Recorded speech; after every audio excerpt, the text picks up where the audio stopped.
Hi, Lana here with Homeschool Soup, veteran homeschooling family here. We have 4 boys, 2 have graduated homeschool, and our 14-year-old is actually trying out public school this year. And then 11-year-old he tried public school for a short time and wanted to come back home. So we're back homeschooling with our 11-year-old. Today, I'd like to talk to you about what we do with our comprehensive math. So with our older boys, I feel that I dropped the ball with math and I don't want to make that mistake again. So I try really hard to do a really thorough job of our math education at our house here in Homeschool Soup. So I like the term homeschool soup because we use a lot of resources and I pick and choose what I want. I have my core curriculum that I just do front to back. Like I thoroughly do that, but then I supplement with a lot of things. So that is definitely the case with math. So I'll explain to you what I do. I use 4 different resources and then I'll turn the camera around and I'll give you a quick peek into how we do our daily math lessons. So in our homeschool, we start our day off with independent work, and I call it the basics. So we have our math portion of the basics. My son hops on and does teaching textbooks, and he does that independently. And we do teaching textbooks a little bit ahead of where we're at in our core curriculum so that it just introduces some concepts to him. And he also does a ton of review with teaching textbooks. He really enjoys that program. So it's, in fact, most days he's doing 3 lessons a day and he's getting 100%, 96%. He's just flying through it. It's fun for him. And then he does a bit of Matthew C.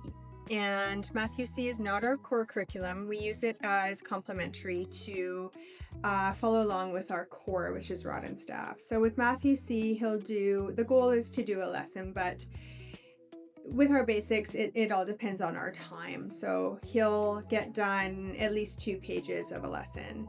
And it's usually good practice for the core of what we're doing. I do like Matthew C. I've used it for years with my children because it so thoroughly explains things, and it explains it differently than some other curriculum. So I like that. I like the amount of word problems that they have, and I like how they have a different spin on things, and it really helps to conceptualize math.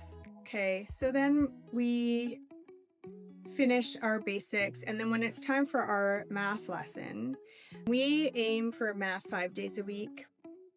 We are really pushing with math. This is something that I feel if we slip a little bit or if we aren't as consistent, then the knowledge slips a bit. So it's really important for our family to do it like a Monday to Friday thing.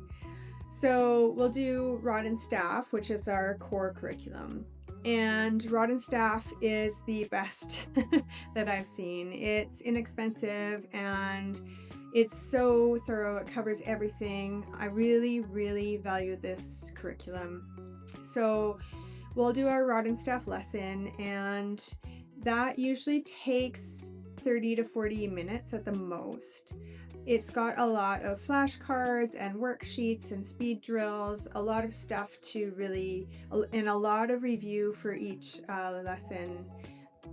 It's really good. Then we finish off our Rod and Staff math.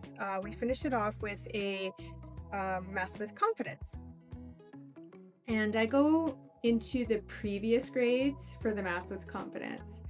I like to go back and cover anything that we may not have covered yet. And I also like the different concepts and how she teaches it differently with math with confidence, like fractions, for instance. She teaches them differently. It actually helps me to understand fractions better than I ever have in my life. So we ultimately are wanting that fun game, though, at the end of our math day. So I always find, each game that we play with Math with Confidence, at first it might seem a little bit juvenile because it is a grade below. But inevitably, my son is like, he struggles a little bit in the game, or he forgets how to do this or that. It's a great review. It's such a great review, and we have fun together, and that's the most important part. So I'll turn the camera around now, and I'll show you how we do our math lessons. So this is the math the math you see. So right now we are finishing up level 3 of our rod and staff. So we're doing multiplication and division in rod and staff. So this is just a multiplication review. Lots of repetition to master your multiplication facts. So what I like about math UC is all of these word problems here.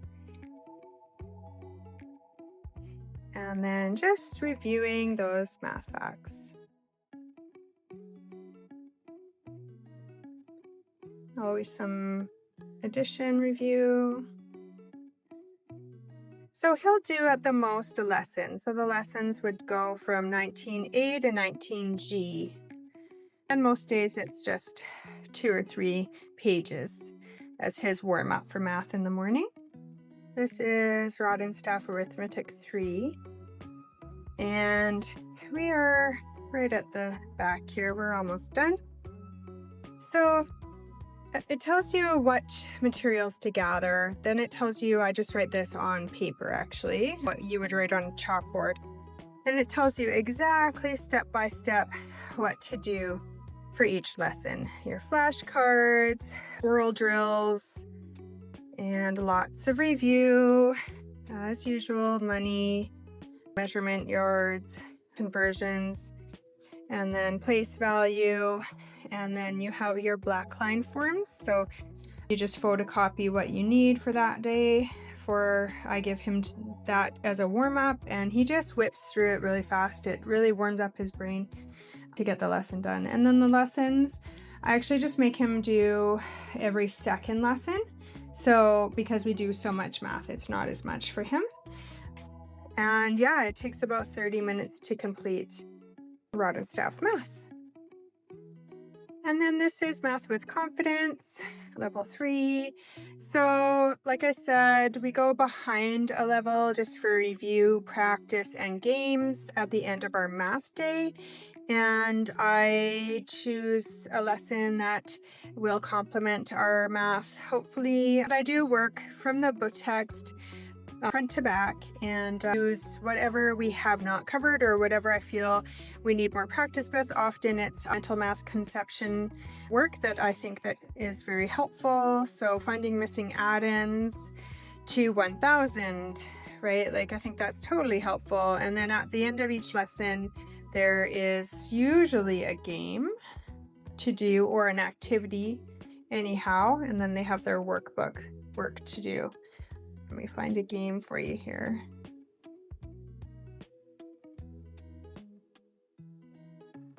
Play Leaf Fight. So usually the games, there's like game boards in the workbook that you can just tear out and use those for your game.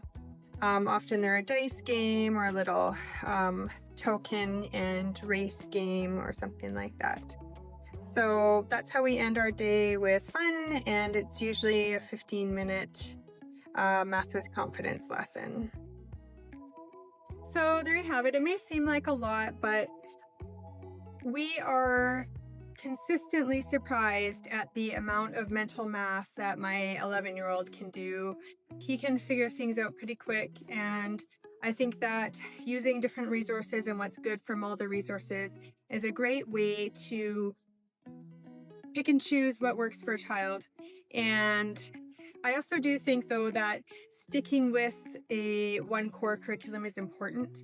It keeps you on track, it keeps you in a flow, it keeps you, working from A to B and knowing kind of where you are, right? So it's really helpful to stick to one curriculum religiously, and then bring on your other add-ins as you need them. So that's our math day for you, and I hope you enjoyed it, and we will see you next time on Homeschool Soup. I will be doing a video shortly on how all the components of language arts and how we meet those components.